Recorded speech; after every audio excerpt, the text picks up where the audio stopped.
Hello, chat. What's up? I'm really sorry, Anshika, but I came here as soon as I read your message. Instantly, I moved over to this scene. It was instant like this. I read your message, and I don't even have Stream Deck, but I still managed to uh, do it. That's that's how I am with my chat in general. Okay, I'm just talking nonsense, but yeah, welcome to another stream.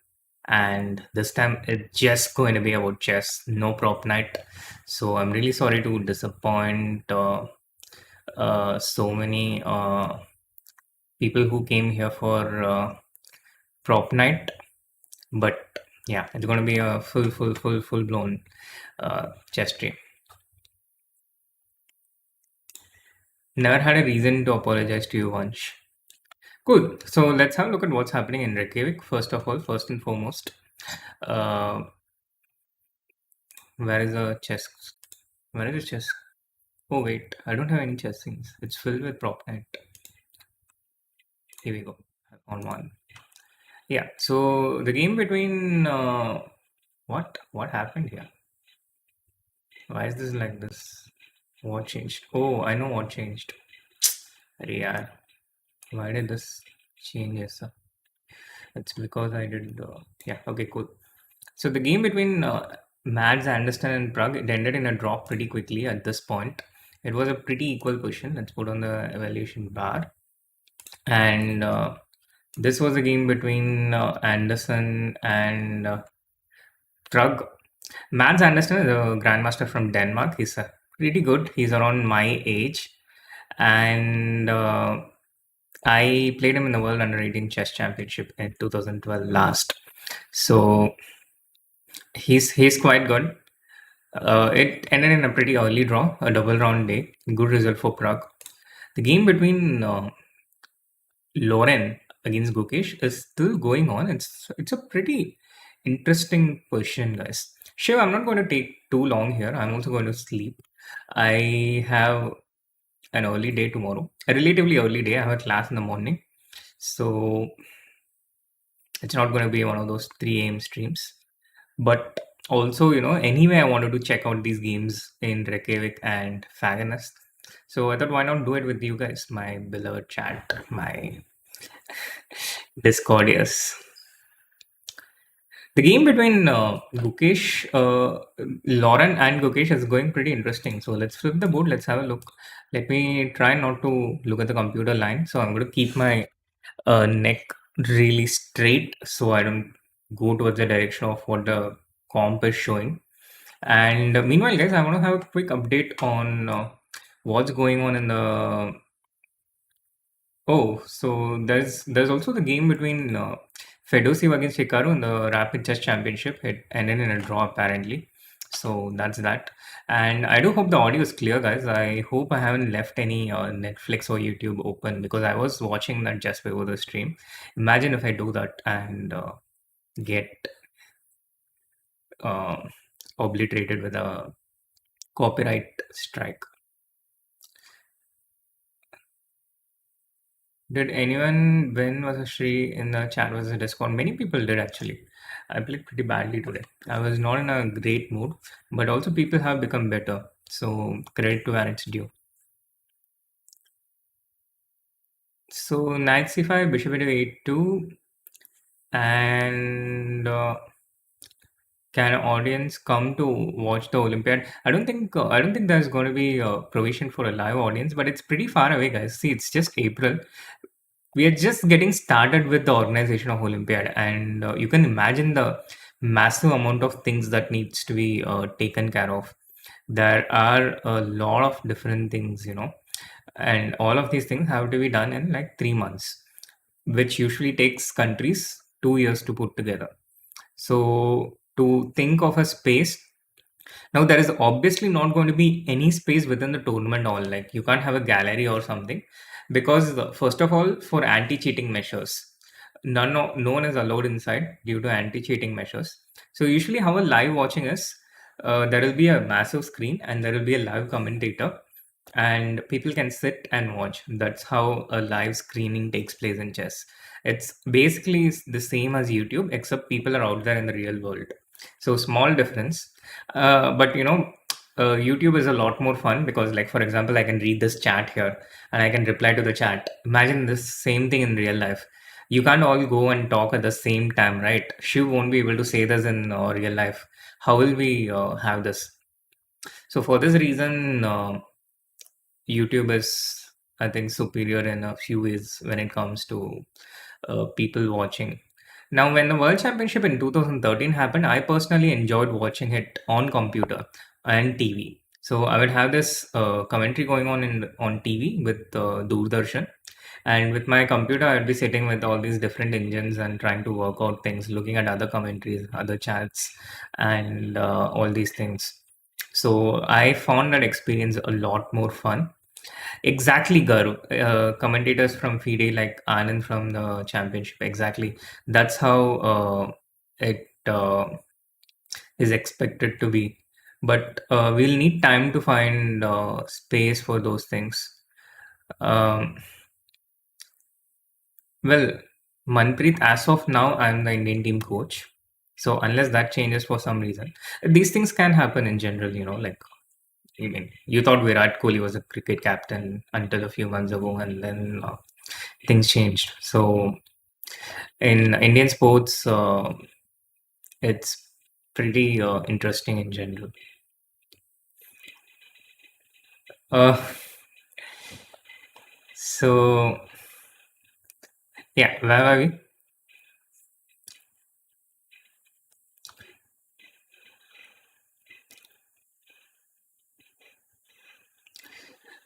Yeah. So this is the position E5, and black has these two very dangerous pawns. In general, these pawns they advance a lot faster.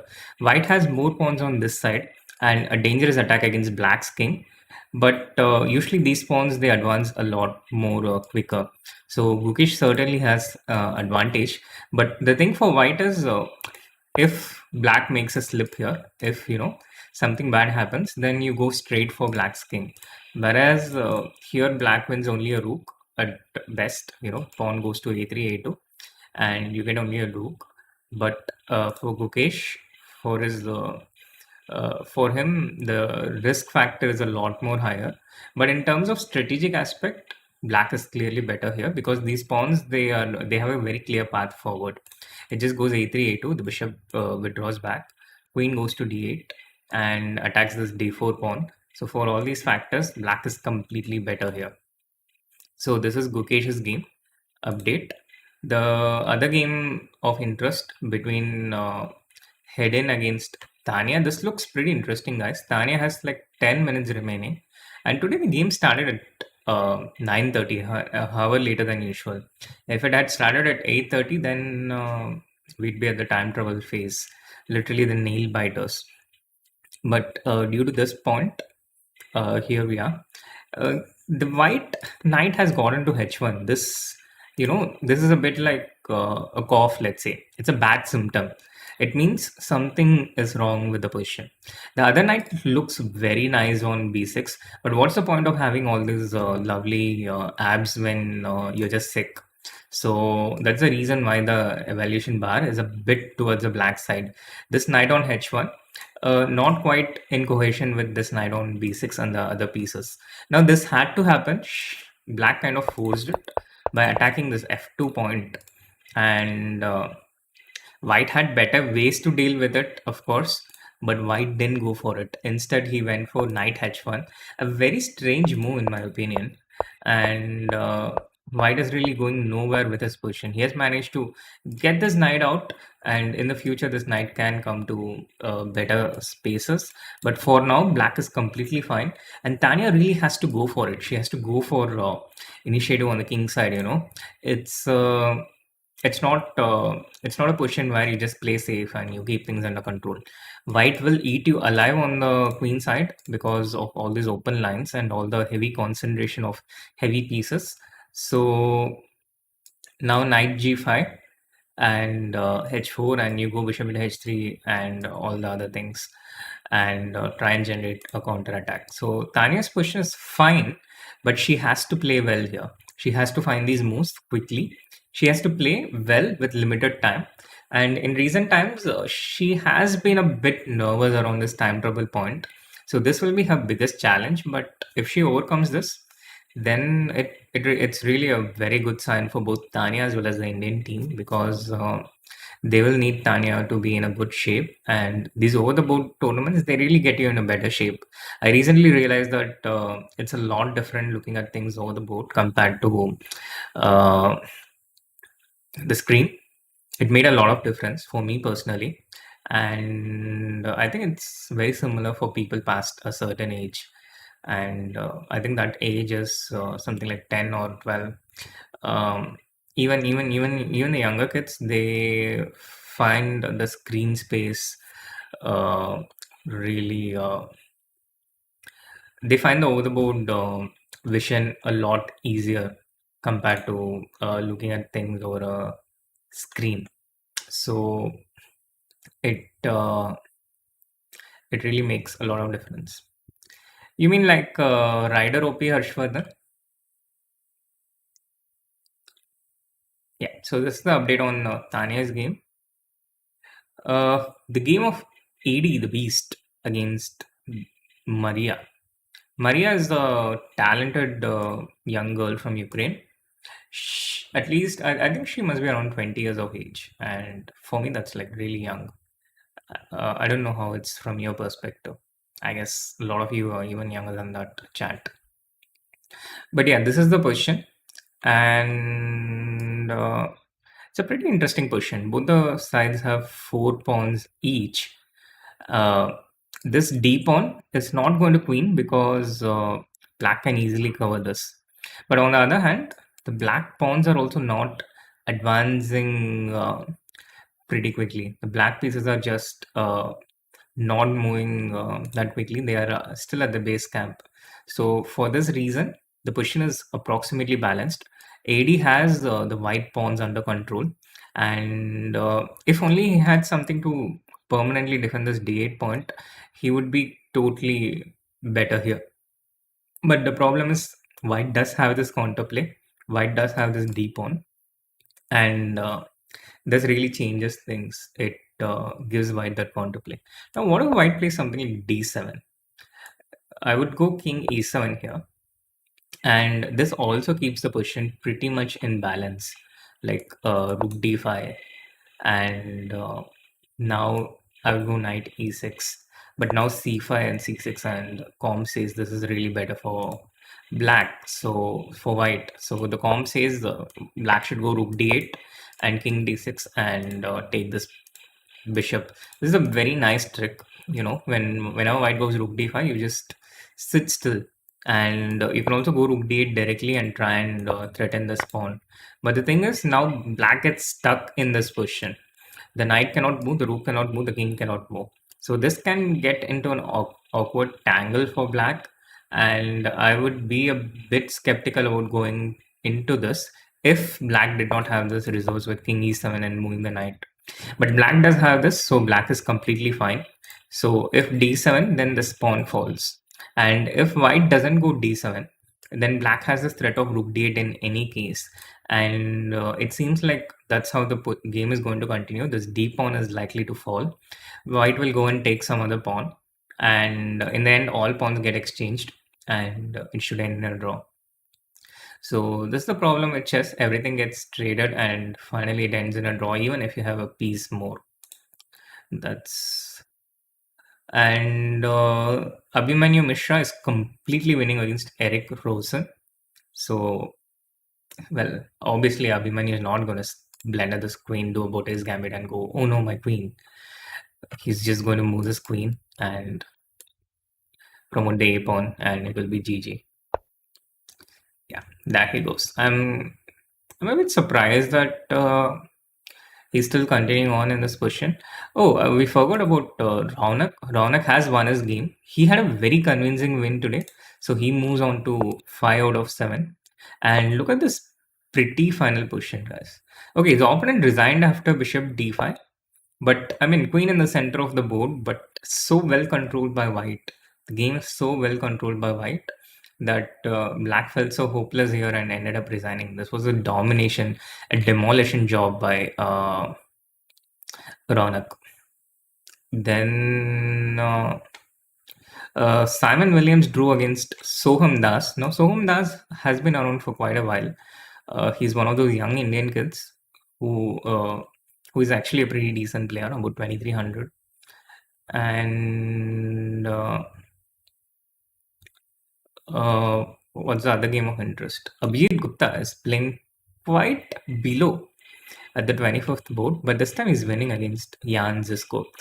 It hasn't gone well for Abhijit though. Quite surprisingly so. He's a lot stronger than this. He slipped below 2600 in live ratings with his loss in the sixth round.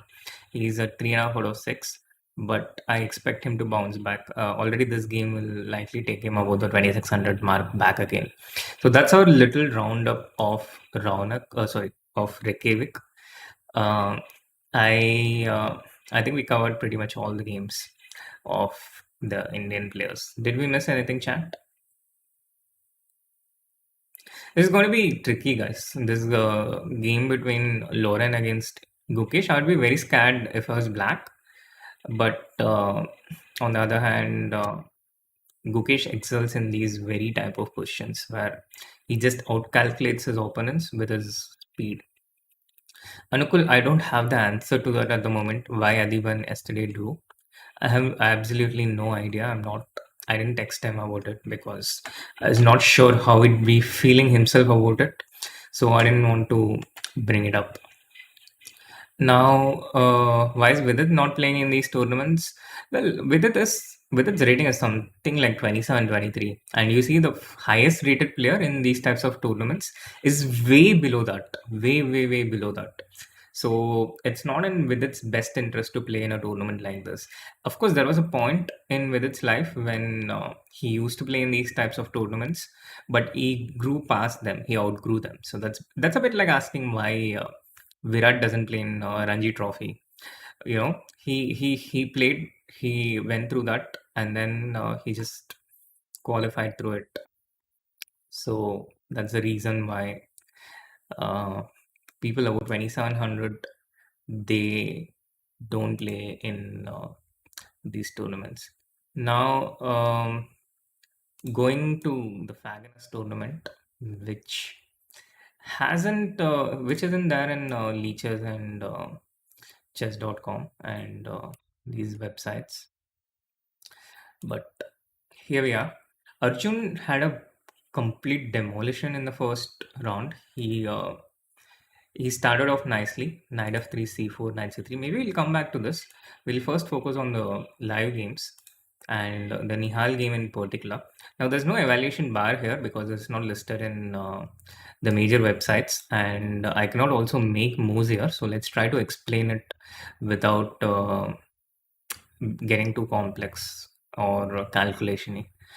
So first, count of pawns. White is a pawn up. Now, second, this rook is hanging. I can't mark it, but this rook is hanging, and the white rook is also hanging at the moment, the c7 rook. So if Nihal takes f into e4, then there is a fork with knight into e3 check. And then we can continue this variation because f into e4, knight into e3 check. Yes, he's played it. And then we need to just find a safe spot for the king to g1. The reason, because the queen is attacked. So even if black attacks the white queen back, you just find a safe spot for the white king and it's basically GG. So you don't need evaluation bar for these things, guys. It's a pretty straightforward thing. So something like queen g1 and it's pretty much game over is what I would have thought initially, but I see it's not as simple as that. I see some lines with queen g4. So Nihal has to be careful. He has to find an accurate move here. It's probably king attacking the knight. King to f3, queen g4 check, king into e3, queen into g3, king d2, queen into f4. No, that's also not totally clear. It's not totally trivial in this position. But this is what makes it more fun, yeah. You understand that it's not that simple when you're looking without the evaluation bar. But if you're looking at it with engine, everything gets solved in a moment. That makes it so boring, no? Everything is too easily understood. So it's nice to first check without engine and then later clarify your analysis with engine. I think that's the perfect situation. Will we have a chance to see any players during the Olympiad? I think best chance is when I don't know. It's I don't know. It has to be planned actually. It has to be planned. There has to be events set up for that. It can't. It has to. It won't be that straightforward because it's not played in a stadium, so there won't be a gallery to watch live. During the online Olympiad, people came in and met players during the lunch and the breakfast and stuff. But out there, the playing time was really small. Yes, King F2 is a move because King F3 there was Queen G4 check, which made things complex. So King F2 and basically now it's just game over. Black can try some Queen E5, Rook at F4 check and stuff, but the King moves and hides pretty comfortably. So white is winning, Nihal is winning. Imagine an evolution bar with all white all the way. Yeah, so there were some people, but there was pretty less game time during that tournament, the online Olympiad. But the Olympiad, the offline Olympiad won't be like that. It will be pretty hectic. So it won't be easier, but guys, these questions I think we'll get a clearer picture sometime closer to the tournament. Right now, it's not possible to answer questions uh, which we don't have answers to ourselves. But with time, we'll know better. Now, even Rook C8 is completely. Oh, yeah, Rook C8 is winning. Rook C8 is simple and winning, I think. Rook C8 is a pretty nice move. I wonder if Nihal will make that. So then we have to look at the games of Shashi and Setu, but Nihal has won his first game. Arjun has won his first game. So this is the update on Fagernes. Yeah, you also see these human moves when you check without engine, the simplest move. I think it's a different game with engines and without engines. How is Shashi doing? I don't know if we can flip the we can flip the board. So Shashi has the black pieces. White is Vlad and Nikolic. It's a similar pawn structure from the Gukesh game in the sense that black has more pawns on this side, white has more pawns on the center. The G4 knight is attacked, the C4 pawn is attacked. But on the other hand, I don't think black should be worse in any way. He has good center control. Yeah, he goes knight f6 attacking this pawn. And if white goes f3, which I expect him to, yeah, white goes f3, and the challenge for black is to try and save this c4 pawn, but there probably should be a way for that to happen. Uh, Something like b5 needs to be calculated. It gets complex, it goes into this variation a b5, b5, knight into b5, bishop into d2, rook into d2, etc. So that's one option. And apart from that, what else can black do? Maybe just rook c7, meeting knight c4 with rook c8. But that seems unlikely to work, to be honest. But yeah, in general, I think black is black should be okay here. Even if he's not okay, I think Shashi will be able to find a way. We'll get back to this one. It's yeah. Setu is just completely winning here. Has he won already? Yeah, Setu has won his game, so he also moves to 1 out of 1. I don't know. Tania has 1 or 2 GM norms. I'm not entirely sure. It's very confusing. How many norms Tania has, how many norms Sagar has. Hard to keep track. This question looks nice for Aryan. There was a point when he was in trouble quite early in the game. Around this point, I think bishop d2 was pretty strong for white. with the idea of attacking this a5 knight and making things awkward for black, but he didn't do that. And here black is doing pretty okay. This knight will sit on d6, nullify this d5 pawn. This b pawn, which is farther away, runs quite fast. So yeah, there you go. Tania has two norms, Sagar has two norms. Black is completely better here. Now, what are the other games which is going on? Yeah, I think that's all the Indian games, no? The top 10 itself has all the four games. The game of Shashi is, I think, the most interesting.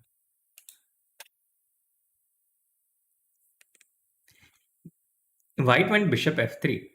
Strange move, I think. Why not? Why not the pawn to f3? I don't like bishop f3 so much. And now after queen g5, I think black is doing completely okay here. So Shashi should also not have an issue in this game for the moment, from what I see.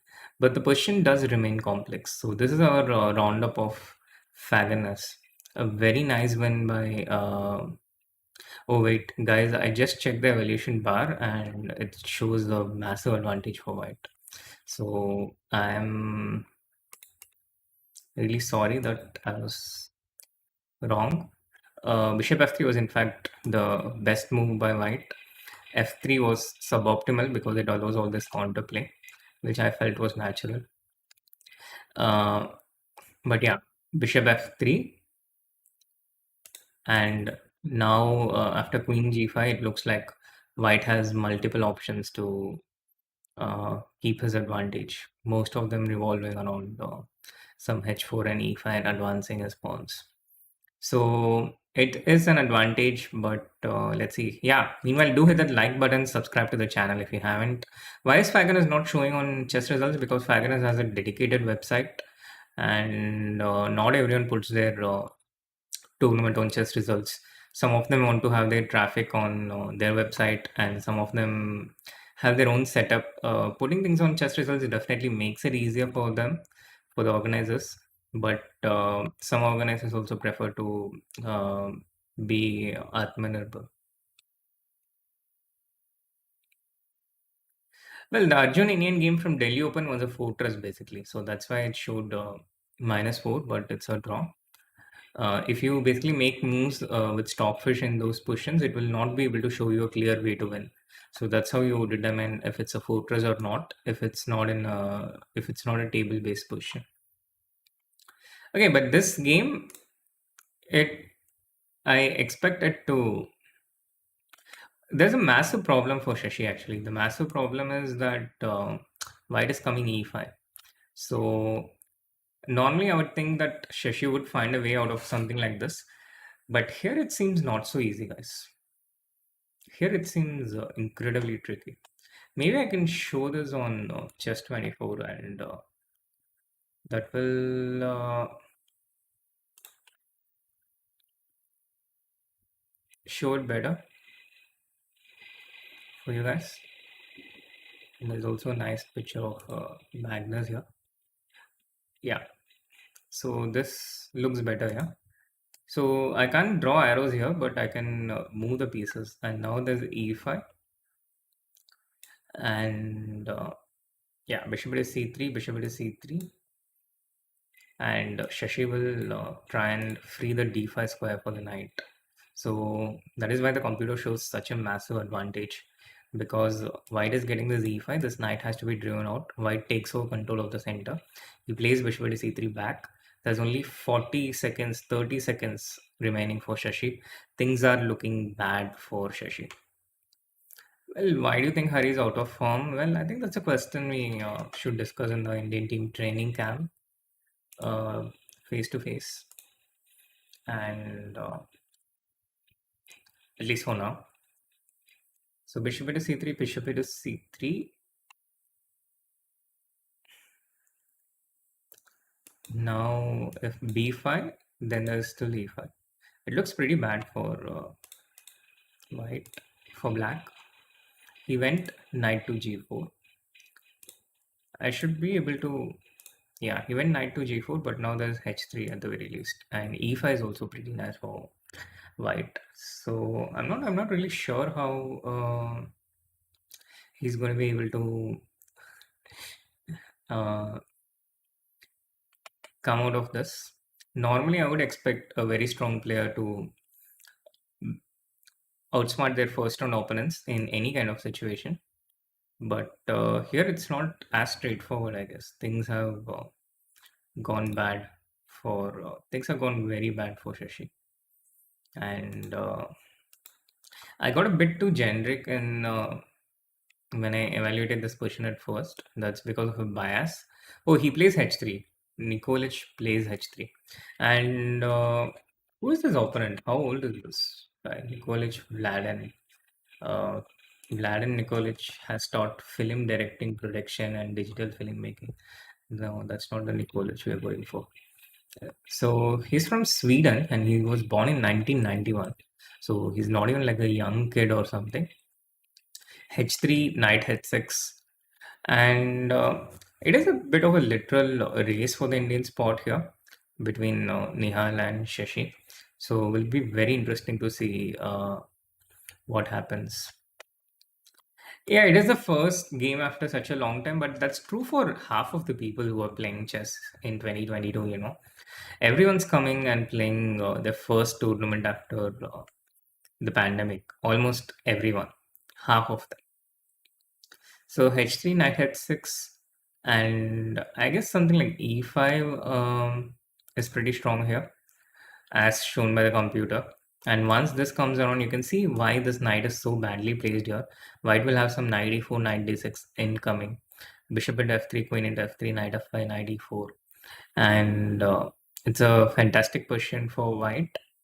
Uh, but yeah, Varun, that's just the nature of growth. It's not just with ratings. It happens. See, life doesn't function in a purely mathematical way. Yeah, it's it just doesn't happen like 2 + 2 is equal to 4. There are a lot of variables involved. So sometimes you work really hard, do all the right things, and you don't see any external indication of that. And sometimes all the past hard work comes and helps you, and there's a sudden growth spurt. That's how it happens. It's not just with ratings and numbers, it also happens with. Oh, he's just taken knight into c4. The point being that if the rook into c4, then there's bishop d2. This is interesting. This is a nice move, and it's going to take the game into a very complex variation. Shashi takes rook into c4. White has to go bishop d2, and I'm really not sure if he saw queen into d2. This variation with queen into d2, rook into c4, and rook c7, it's actually not easy for white to find because you are giving up something. I think he just missed. I'm not sure, but I think he missed queen into d2. He plays bishop d2 instantly. Shashi will take queen into d2. It's the only move. And now it really remains to be seen if white will take rook into c4 or rook into d2. Rook into d2 is obviously not good for white. You lose a lot of material. So he has to take rook into c4. And we'll see Shashi taking queen into d2 really soon. Yeah, he has taken after a 38-second thing with 5 seconds remaining in his clock. White will take rook into c4, I guess. But I wouldn't take that for granted. But oh, he's taken rook into d2. Now the game has changed. Now the game has changed. I guess White didn't really expect him to. Uh, White really didn't think that he had such a big advantage as what the computer was showing. He takes rook into d2 almost immediately, and this is the point where I thought things will change around, and things have changed for Shashi. And I think he will now win this game because he has too many of these pieces. And right now this knight is a bit oddly placed, but see, knight into c4, white lost one piece. Bishop d2, queen into d2, the second piece. White wins a queen, but it's one rook and two minor pieces. And that's not a good bargain for white. So it's still a nice position for white because of this h6 knight. If it was elsewhere, then black would be just completely winning. But since it's on h6, yeah, chess is hard and a lot of factors matter. For example, you first have to realize with white that you have a better position, and that gives you the confidence, and that also indicates what you have to look for. So if you don't feel that confidence, and if you feel like if you're not sure, if you don't feel that confidence, then you're not going to look for things that give you a better position. So your strength matters a lot, and how strong you are, how clearly you understand things. All these things matter in the decision making. So yeah, that's uh, that's basically the situation. He goes G4. Now, the reason why the comp keeps shouting Rook C3, literally screaming, is because it wants to prevent white from playing E5. Because once you play E5, the light square bishop gets traded off. Once the light square bishop gets traded off, if only we can make this board a bit bigger. If only. How do we do that? I don't know. Yeah, once the bishops get traded, these knights won't coordinate so well with each other, kind of tripping over each other's hoofs. And over a period of time, it will be difficult to find spots for knights. Not over a period of time, even instantly. So this is the problem, and this is why e5 is so strong. So that's why rook c3 is such a powerful move here, because after that white will kind of be stuck.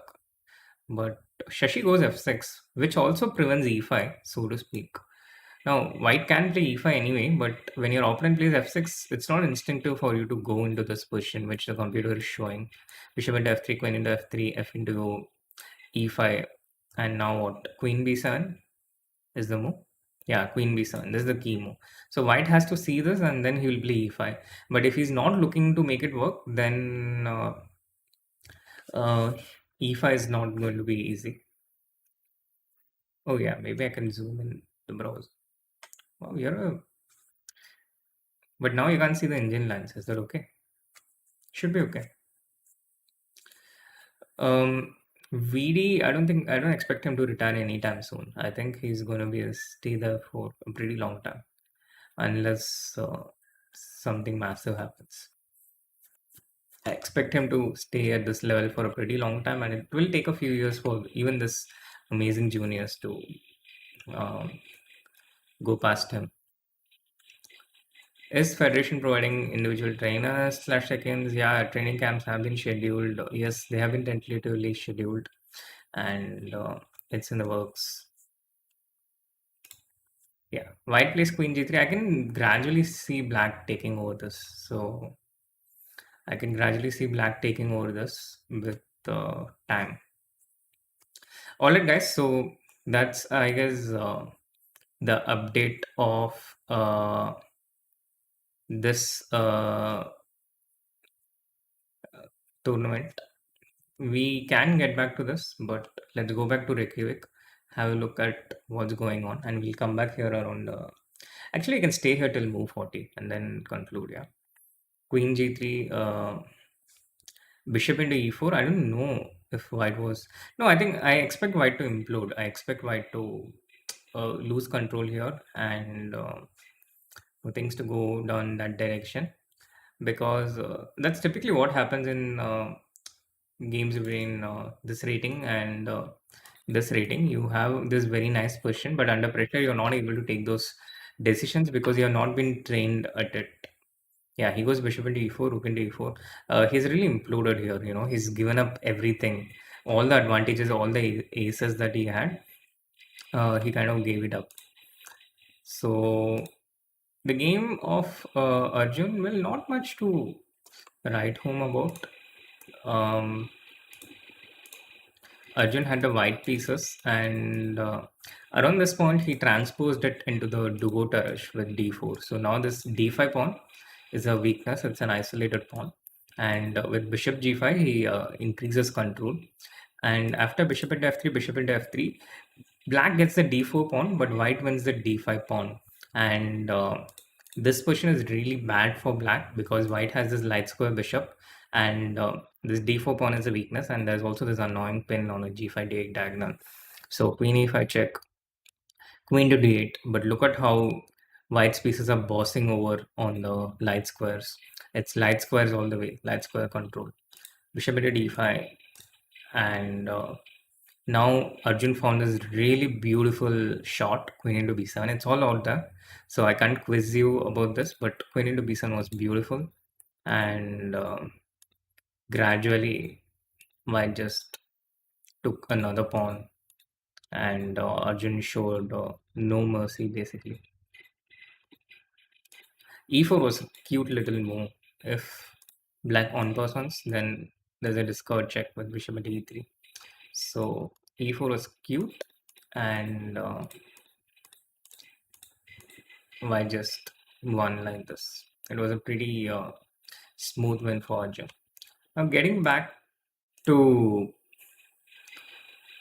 Reykjavik, things are tense here, guys. Things are heating up. This B pawn is about to queen, so it looks like Gukesh is winning. But on the other hand, you also take this f6 pawn, and this f8 rook is already attacked, but you don't want to take that because now there's no more knight to attack, and in the meanwhile, black will just queen. So you start with f into g5, you try to create some threats out here, and you try to go for it. So this is the critical point here. This is a critical position, b2 on the board, and Jyot, life doesn't end when you get selected for the Olympiad, it doesn't work that way.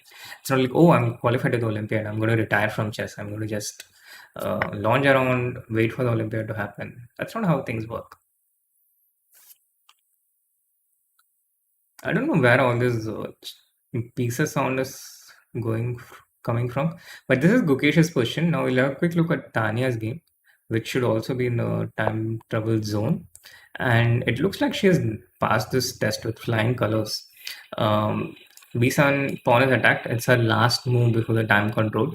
She will drop back and defend it, or she'll defend with rook e7, and it should be a pretty safe position for black either way.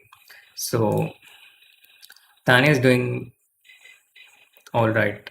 She has no problems. What about the Zveast? Zveast? He's not winning. Can he do something like h5 to try and keep the... But h5, the problem is bishop f7. He spawns. And as I told you when we were in this position earlier, black will win this pawn, white will take the other pawns.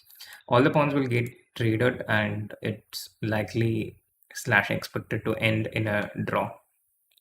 So this hasn't changed, and Abhijit Gupta is completely winning. He's a pawn up. This pawn is too weak. He'll be 2 pawns up, and it will be GG. So I guess that's what we have in this short update. We'll just wait for the 40 move time control to end in these games, and then I'll sign off and get some sleep and look forward to an early day tomorrow. As I mentioned, guys, the Shashi game has turned around. Shashi is completely winning here with the black pieces. I guess this is what we saw this coming. Yeah, I think I told something similar that Shashi will manage to turn things around against this opponent. It's not a difference in psychology in 3+2 and 3+1. It's quite similar actually. But sometimes in online chess with 1 second increment, it's much easier to get flagged. That's a fundamental difference. Whereas +2, you have lesser chances of getting flagged, and that makes all the difference when you're playing with less time. Like for example, 10 seconds each. The problem, no, he's completely safe here. Yeah, I think Shashi is going to take this home. Shashi is going to take this home, and that will be 4-0 for India in Fagernes with this. Rook e7, some minor problems here to solve, but Shashi will find rook d1 and knight d7. In fact, I expect him to play rook d1 here. And there are some problems to solve here actually, guys. Maybe this is not a win for black. Maybe this is a draw. I think I'm wrong again. Let's see what... Yeah, he goes rook d7. Understandable move. And the problem for black here is white will take rook into d7, knight into d7. He'll get that 30 minutes after the 40 moves, which is standard across all over Europe. And then this pawn is really powerful. And the knights are very bad at stopping the a pawn. Oh yeah, I forgot about the Aryan game. Aryan hasn't played in the last 2 years, that I just forgot completely. Yeah, he takes it, and now he just plays a5 and then puts the queen on b7, and then these pawns start rolling forward. So it's actually pretty annoying for black to be here. No, this is not the Olympiad that's going on. Okay, and what's happening in Anderson against Aryan Chopra? So this is also, I think, nice for black. Um, but the problem is he's not allowing this knight to sit out here. So king goes to support it. He attacks. The king comes back. Rook d7, and it's kind of a, how do you say that? How do you say that a legal term for a situation rather than impasse? I guess it's just impasse. So there seems to be an impasse here. Not easy for black to improve this position. But Aryan will try. He will keep playing. But these two games, it feels a bit uncertain if black will win amongst the Indians. So this is 40 moves. Now Shashi is going to have a long think. His opponent has played a5 instantly. Shashi will think he will get his 30 minutes. He will try to calculate. And in fact, the variations that the computer shows, which leads to a draw, I think not that straightforward for black. No, actually, rook c7, queen e6 is not a natural move. I'd go queen b5, knight e5, a6. And do I come some knight c6 here? Can I do that? Yeah, apparently I can. And now it shows this a7, knight into a7, queen a5 draw. Not easy to see. But this is such a funny way to make a draw. It's a very unfamiliar pattern to repeat like this, attacking the knights. I think Shashi will find up to this point, and here white might. I don't know what will white will do, but it will be a. It will take a while. Uh, it will take a while for this game to end, and the Aryan game also looks like it's going to take a while. Meanwhile, let's. What? Wow! Look at what happened here. F into g5, bishop into e6, knight into f8, and now b1 queen. Crazy, crazy, crazy scenes here. What happens if I just take this queen, bishop into b1, then knight into b1, rook into b1, and this Gukesh doesn't mind. This is coming out of desperation. The b1 queen move. It's not an attacking move. And now it's really interesting what white does. Rook into b1 is what I would, Oh yeah, he takes bishop into b1. Yeah, I think it's natural. Wait, I made this move, right? Is this a live game which is going on? He played knight to g6. Oh, he played knight to g6. Very strong move. And now bishop into b1. I expect him to take this. Knight into b1. And here apparently queen e5 is very strong. Also very easy move to make because everything is hanging and this d8 rook is attacked. I expect this to happen. Knight j6, queen f7 played by Gukesh. And now you just have to take bishop into b1 and white is winning. So things not looking good for Gukesh, and I really didn't expect this to happen. So it's a 40th move for white. He has taken bishop into b1. Gukesh takes back knight into b1 instantly. The 40 moves are done, and now if white plays queen a5, white is completely better. Let me increase the lines to see if there is any other way.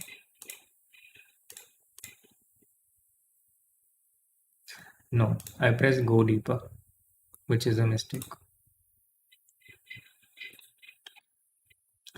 Yeah, he has to find queen a5. Queen a5 is only move which gives the advantage, and then also the variations go on. It's a bit crazy, guys. I'm not entirely sure who the opponent is, but this is an update on this game, and Tania's game is quite okay for black. She's doing perfectly fine. It's going to take some time. And Adivan's game is just going towards a draw. It's just one pawn against one pawn. White will draw this, and there's not much to write home about. And Abhijit Gupta is winning. This pawn is just queening. Rook f1. What do you play here, guys? If black plays rook f1, what is white's move? Yeah, queen a5, and the knight is trapped, and also the rook on d8 is attacked. Very well spotted, Anshika. You know some chess as well. Nice.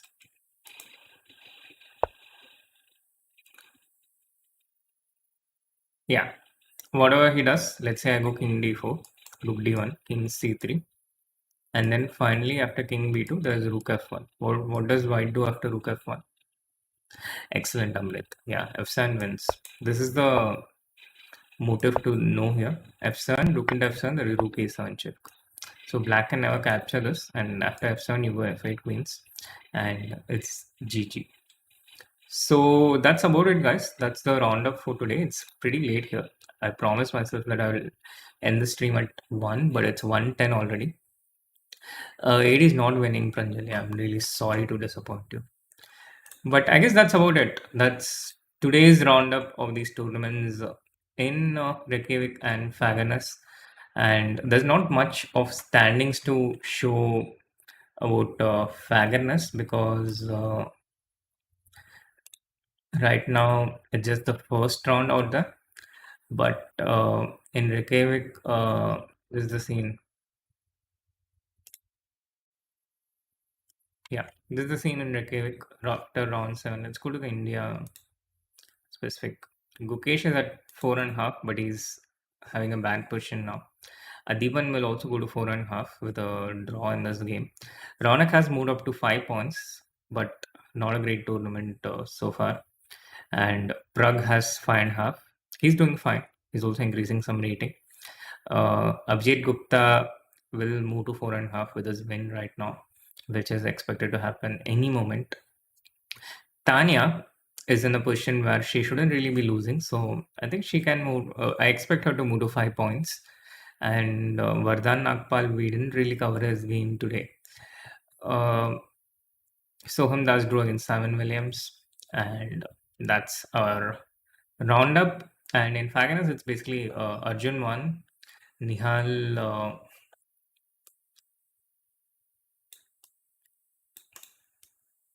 Yeah, Arjun won, Nihal won, and Setu won.